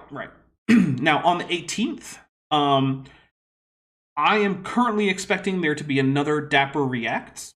I am going to be inviting Vishanti, and currently she owes 2 feeders. So I'm expecting her to wear her feeders on both ears instead of just one ear, which might make her head feel heavy, but I don't care. She owes us the feeders. Yeah, she can handle it. She's got a strong neck, I'm sure. She's been working out all those muscles, holding her neck up for her entire life, presumably. Let's see. So that's the 18th. On the 21st, I am expecting a Matt with Maddie. I have not technically had a confirmation from Maddie, but like we've still got a week, so I'm not worried about that. And then on Tuesday the 23rd, we will be doing episode 2. Sorry, that's Thursday the 23rd. I said Tuesday, I think. Thursday the 23rd, we will be doing episode 2 of ICR Lies About Dinosaurs. And Vishanti says, how heavy do you think duck feathers are? I'm thinking about like the metal part that they're attached to. That's the part that I think is heavy. Because, you know, metal is heavy, right? Unless it's titanium. That's pretty light. But I don't think it's titanium. But also, for all I know, it's actually just plastic that's like painted to look like metal. So what do I know? Anyway. Oh, the cuff is jewelry wire? Alright, fine, then it's probably not heavy. I don't know. I don't know how it works. I've never worn them. I have my own feeders sometimes. Anyway, that's what's coming up. Guys, thank you so much for being here. Thank you so much for all your super chats, channel membership gifts, all of that. It's really amazing the degree to which you guys are supporting the channel. If you want to keep supporting the channel and do so as a regular monthly thing, check out the channel memberships, check out the Patreon. If not that, but you still want to support, there's merch or gift wish list where you can buy either me or Bent or both gifts, including food, books, dice, computer peripherals, all that stuff. And with that, guys, we're going to go and head out with the end credits. Thank you very much. Have a wonderful week. Have a safe week. And bye. Bye. Thanks for watching, but before you go, I just want to say a special thank you to my channel members and my patrons, especially those pledging $20 or above. Bob Knob, Work in Progress, Kent Hovind, Tapioca Weasel, Cynically Skeptic, Denny5252, Elron Teller, Farava, Ian Chen, Landon Knoll, Mabdy Babbity, San, Sphincter of Doom, and the Venerable Bede. As you probably know, YouTube is a very volatile platform, and from month to month my income on the channel can swing wildly. But the people you see on screen are directly supporting so that I don't have to worry too much about that, and the channel can keep going as it is, and perhaps even improving. If you'd like to join this team, there are links below to join the channel or in the description to join the Patreon. The Patreon starts as low as $1 a month, and the channel memberships start as low as $1.99 a month. On Patreon, you can even get a discount for pledging annually. If you do decide to pledge, you'll get access to an exclusive Discord server just for channel supporters, as well as early access to all of my pre-recorded videos, often up to 2 months in advance. Higher tiers will unlock even better perks. Now, if the annual or monthly pledge isn't right for you, but you still want to support the channel, there is a merch store down in the description, as well as an Amazon wishlist, just for me. And if financial support isn't something you can or want to do, then if you still want to help out the channel, please just like and share these videos and make sure you comment on them. It really helps the channel out. Thanks again for watching.